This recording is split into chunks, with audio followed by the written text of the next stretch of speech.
So in nursing school, you have to learn about congestive heart failure and specifically right-sided heart failure and left-sided heart failure. And then, so the biggest thing is that remember to review your anatomy and physiology about how blood flows in from the right side of the heart, unoxygenated into the right to the and atrium and up to the right ventricle out to the lungs to get blood, and then oxygenation from the lungs over here coming back into the left side, into the left atrium, left ventricle, and out to then supply the body through the aorta. And so what happens is with congestive heart failure, your heart cannot pump enough blood or the body to meet the demands. And so blood backs up and collects into this heart system, what then backs up into the different organs. So if this heart is not pumping effectively from coronary artery disease, kidney disease, diabetes, congenital heart failures, rheumatic heart disease, so cardiomyopathy, pulmonary hypertension, valve disorders, those kind of things. So those are the causes of them.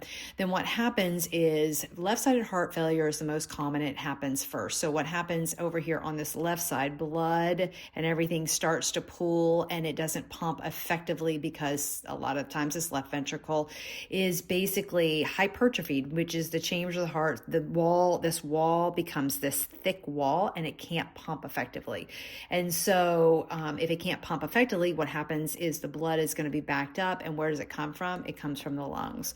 And so think of the left-sided heart failure. You're going to have to know your symptoms. Think pulmonary, think drowning, because if fluid is backing back up into the lungs, you're not going to be able to breathe well. You're going to have shortness of breath. You're going to have restlessness. You're going to have, your lungs are going to sound, got crackles in it. So if I listen to your lungs, you're going to have a cough. You may be a little cyanotic. Your O2 sats are going to drop.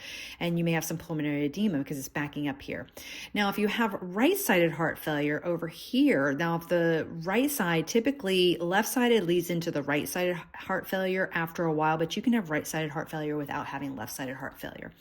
The difference is with the right-sided heart failure is blood is going to then, if this is not going to pump effectively going here, then blood is going to be backed up into the right side of the heart. So right side of the heart, think rest of the body. So the rest of the body is going to have the problem. So such as the organs that are over here trying to filter out blood over here. So you've got your liver and you've got your spleen. Yes, that's my little liver and spleen over here.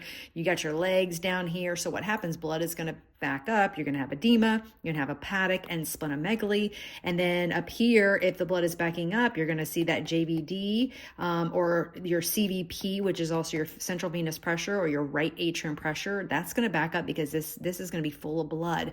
Those are going to be some of your symptoms. Now, I cover a lot more in my nursing notebook about the differences between right and left-sided heart failure, including diagnostic studies and interventions. And I hope that makes sense, and follow me for more nursing tips.